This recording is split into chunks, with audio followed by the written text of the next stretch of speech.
Lockdown নামে একটা নৈরাজ্য সৃষ্টি করার পায়তারা করছে আওয়ামী লীগ। বিভিন্ন জায়গায় বাসে আগুন, বাড়িঘরে আগুন এবং হামলা করেছে। এর প্রতিবাদে আজকে আমরা জুলাই গণঅভ্যুত্থানে যেরকম সকলে কাঁধে কাঁধ মিলিয়ে ছাত্রতা আন্দোলন করেছি, তার ধারাবাহিকতায় আজকে আমরা গতকাল রাত থেকেই আমরা মাঠে আসি এবং তাদেরকে প্রতিরোধ করতে আমাদের শিক্ষার্থীদের যা করা দরকার আমরা করব। আর হলো আপনারা জানেন যে গত পরশুদিন একটা মিটিং হয়েছে ইন্ডিয়াতে, যে দেশকে একটা অস্থিতিশীল পরিবেশ তৈরি করার জন্য তাদের সর্বোচ্চ চেষ্টা চালিয়ে যাচ্ছে।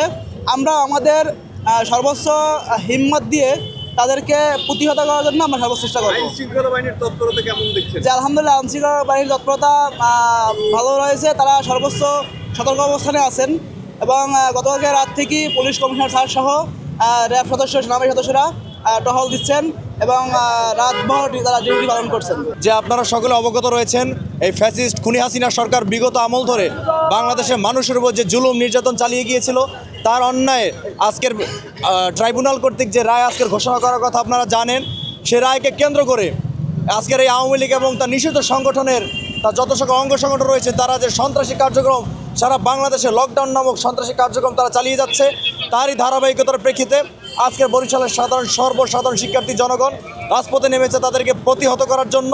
যতক্ষণ পর্যন্ত শেখ হাসিনার এই রায়কে ঘোষণা না করা হবে, তাদেরকে শাস্তির আওতায় না আনা হবে, সাধারণ শিক্ষার্থীরা আওয়ামী লীগের সন্ত্রাসী কর্মকাণ্ডের বিরুদ্ধে এবং তাদের প্রতিহত করার জন্য সাধারণ শিক্ষার্থী আমজনতা বরিশাল সমস্ত জনগণ রাজপথে থাকে ব্যক্তব্য করেছে ইনশাআল্লাহ। আপনারা জানেন জুলাই গণঅভ্যুত্থান 2024-এ ছাত্র জনতার সম্মিলিত প্রতিরোধে ফ্যাসিস্ট সরকার ভারতে পালাইতে বাধ্য হয়। সে ভারতে থেকেও দেশবিরোধী নানা ধরনের অপকর্ম, নানা ধরনের ষড়যন্ত্র কার্যক্রম সে পরিচালনা করে যাচ্ছে। তারই ধারাবাহিকতায় আজকে তারা ঢাকা লকডাউন কর্মসূচি দিয়েছে।